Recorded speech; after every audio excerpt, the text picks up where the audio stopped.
Welcome back to the Real News Network. This is Reality Asserts Itself with Medea Benjamin, who joins us again in the studio. So one more time, Medea is co-founder of Code Pink, co-founded with Jody Evans in 2002, and she's the author of the book Drone Warfare, Killing by Remote Control. Thanks for joining us. Thank you. So in the last segment, we left off talking about the state of the American anti-war movement. And you're talking about, the way the Obama Democratic Party sucked a lot of the air out of the anti-war movement. But is there also a problem, especially internally with the movement? I mean, with the financial and economic crisis of 2008, one would have thought maybe that would have been an upsurge of resistance against such massive unemployment, millions of people losing their houses, and so on. Everybody knows how bad it got, and for many people still is. In some of the urban centers in many cities across the country, including where we are in Baltimore, it's always been bad. The chronic poverty here is terrible. Is there a problem with the movement that it gets segmented? So like you have, you've done a lot of work on drones, and you have other people talking about minimum wage, but to really shift public opinion, does this not have to be somehow a more kind of integrated vision? And then mostly deal with these issues at a way that ordinary people really get. Because, for example, for most of the people we talk to in Baltimore, drones, foreign policy, it's an abstraction. Sure. Yes, it's a huge problem that we're in our own silos. As Code Pink, we try to be in solidarity with lots of different movements. And so you'll see last night we were out at one of the protests around the Keystone Pipeline, and we're doing next week one that is trying to protect the bees, and then we'll be doing the NSA Stop Spying, and then we'll be at a minimum wage, increase the minimum wage rallies, and in union kinds of things. So we are all over the map in the sense that we see it as an integrated whole, and we like to be supportive of lots of different movements. But our movement is a segment, is too separated, and when it comes to trying to integrate the foreign policy issues, it's very, very difficult. For example, the unions. I mean, there are so many unions that have union locals that are involved in creating weapons, and so they won't take an anti-war position. And you have union leadership so in bed with the Democratic Party leadership, you're not allowed to critique foreign policy if it's a Democratic Party president. Right. So then there's these beautiful coalitions that are brought together, bringing all kinds of different issues together to say, let's all work for to increase the minimum wage, and they barely want to invite the peace people into the room, because they don't want to include that in the platform. Now, we've worked hard to get it in, and we have managed, and I would say we have a good relationship with lots of different campaigns that are going on. But in general, you're right. And how do we address it? Well, take the drones, for example. We understand that partially because of the media not covering the issue of drone warfare and giving us lots of examples of these poor families who've been affected by it in places like Pakistan and Yemen, that there's very little knowledge and sympathy in the United States. That's why we bring the issue in about are you concerned about our airspace being opened up to drones in 2015, and what is this going to mean for communities that are already over-surveilled, infiltrated by police agents, who is going to be targeted, and reach out to those communities. And we've had tremendous success in that, Paul. So when I go out, and I've been to over 200 cities in the last year talking about drones, I bring sample resolutions that you can pass in your own community. Say, you don't want your police department to have access to drones unless there is a court order, there are regulations in place about how these can be used, our privacy is being protected, and we've been tremendously successful in getting these passed on the statewide level. There are over 40 states that are in the process of passing or have passed regulations to limit the use. And so we've reached out to libertarians, to ACLU, to legal groups, to Muslim communities, to Black community, and find tremendous response for that. But is there a problem with focusing in the drone discussion too much on the drones. Sure. And what I mean by that is this, is that, you know, Islamic extremists, Al-Qaeda type forces, I mean, one has to believe that there are many of them that would like to blow things up in the United States and hit American targets. I mean, I don't have any reason to see why that isn't true. One understands, if one studies this even a little bit, this is all or almost entirely the consequence of US foreign policy to begin with. I mean, from inviting bin Laden to come to Afghanistan, to support for the Saudi royal family that's up to their eyeballs in this stuff, to creating the conditions through one-sided support for Israel, and you know, the whole of oil, American oil politics is all about get the oil and screw the Arab peoples. Given all that, you then give rise to people that come with, to my mind, rather sociopathic responses and even very self-destructive policies in terms of the interests of the Arab peoples. But they really do want to do some damage. So once you get to that point in the argument, a lot of people say, and I think, you know, people are very mixed feelings about this, that it's better to use drones over there than have something blow up over here. And so this isn't so much a defense of drones.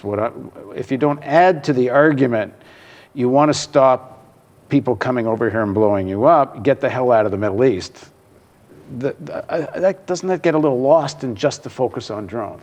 Well, no, because what we're doing is saying why this focus on drones that is the centerpiece of a counterterrorism policy, along with the commando raids and along with the cyber wars, is to say that it doesn't work. And it's not only ineffective in getting rid of extremism, it's causing more. And so what are the alternatives? And then we have to talk about the alternatives. So when we go around talking about this, one, we're bringing it up in the civil liberties context so that Americans care about it here at home. And two, we're bringing it up in the context of how are we going to move ourselves away from perpetual war and away from a war economy. So yes, these all have to be put in context, and we try to do that, maybe not always successfully, but we do try to do it. And I think we've been amazingly successful in convincing a lot more Americans that drones are an effective way of countering terrorism, because you see a precipitous drop in the polls from 2012 being over 80% of Americans supporting the use of drones to kill terrorist suspects overseas to about 60% now. That's a big drop, given that this is a policy the administration and the right are in favor of. And we've also been successful in forcing Obama to talk about this policy, a policy that was secret before, and enforcing some changes in the policy, so that right now there is supposedly a moratorium on the use of drones in Pakistan. And there has been a decline in the number of drone strikes from a high in 2010 of 128 strikes in 1 year to only 26 strikes last year. So we've affected the policy. And what do you think is the alternative? Let's talk about Pakistan a little bit. You know, in the areas where Al-Qaeda and the Pakistan Taliban have strongholds, this is mostly where they're hitting with the drones, of course, not only. What is the alternative? The alternative is what's happening right now, is for peace talks to happen. The Taliban are part of the society. They have to be reincorporated into society. And how do terrorist groups end?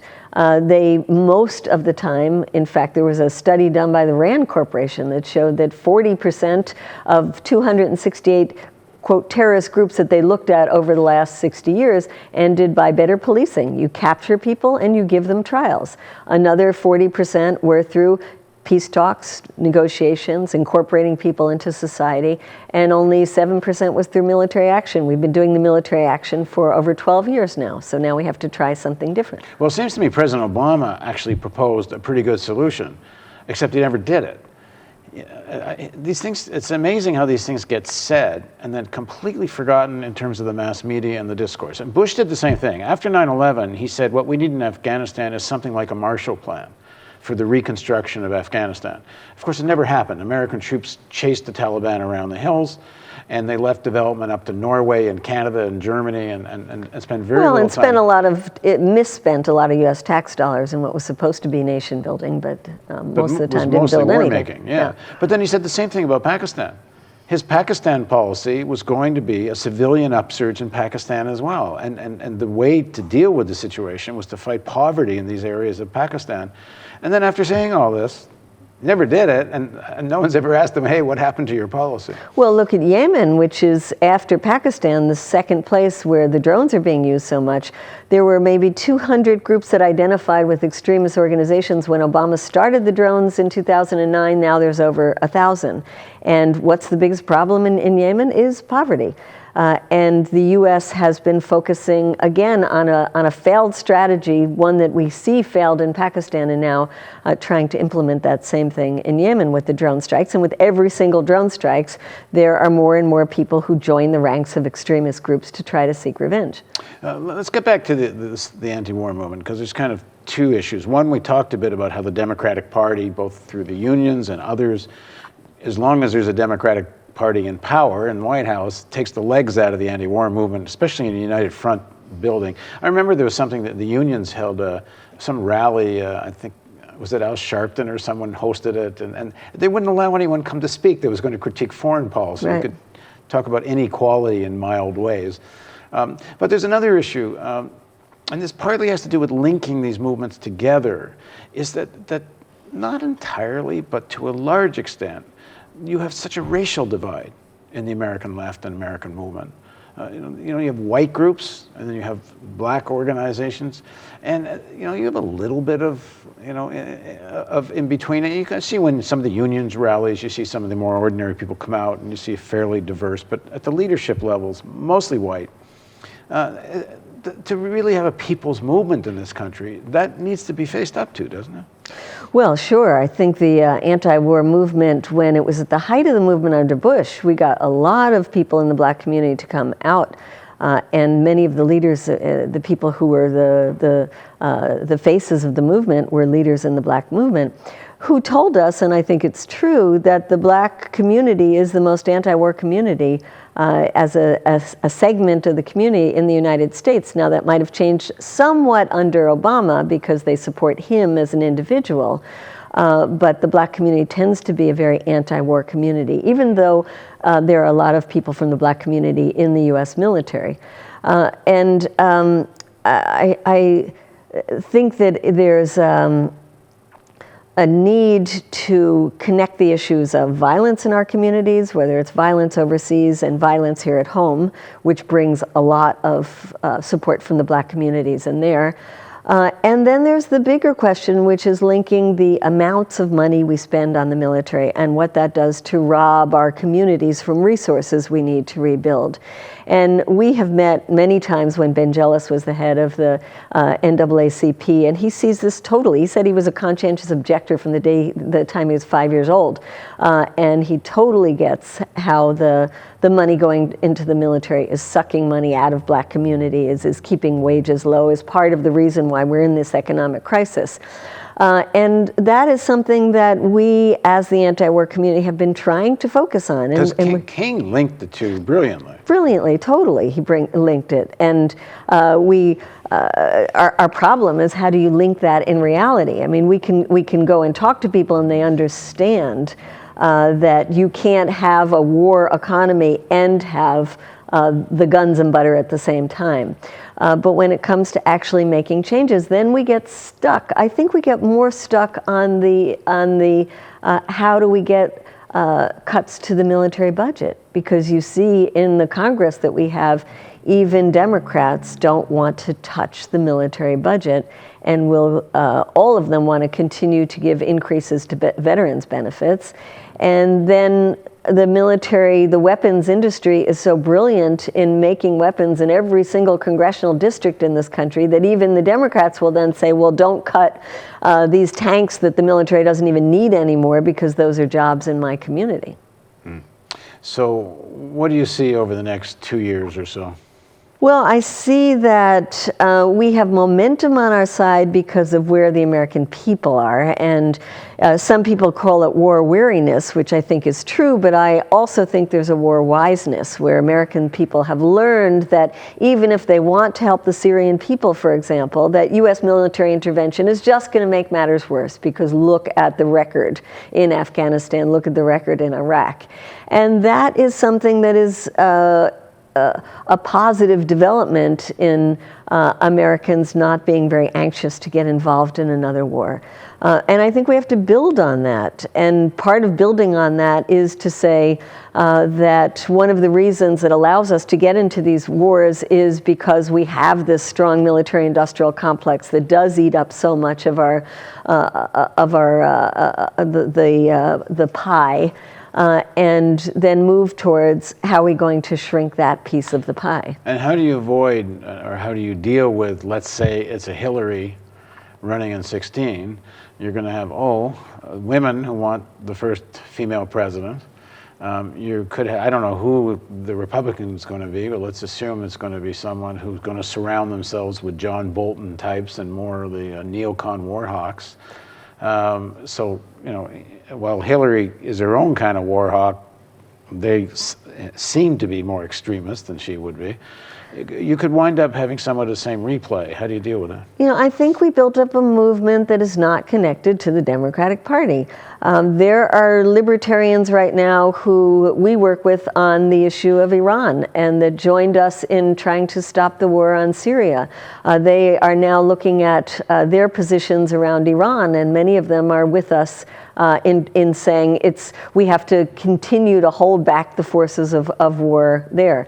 I think that if we can build a movement that's not tied at the hip to the Democratic Party, we will find allies in different sectors, and we will be able to peel off some of the Democrats who were afraid to speak up under Obama.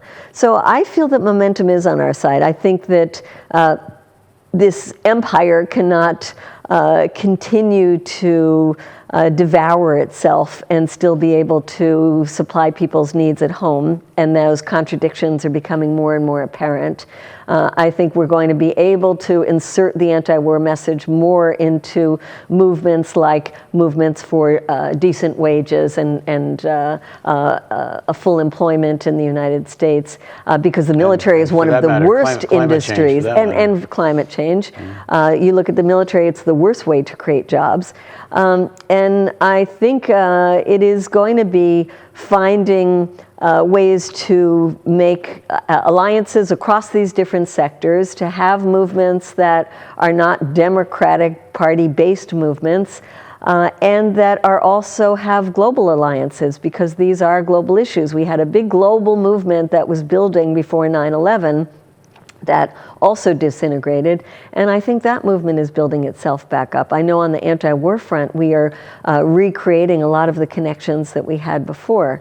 I'm on my way to Gaza with 100 women representing women from about 12 different countries, and we are purposely building up an international global women's movement. So I think there's lots of positive things that we can build on in the coming years. Great. Well, thanks for joining us. Thank you. And thank you for joining us on The Real News, and reality asserts itself. And we'll be back soon.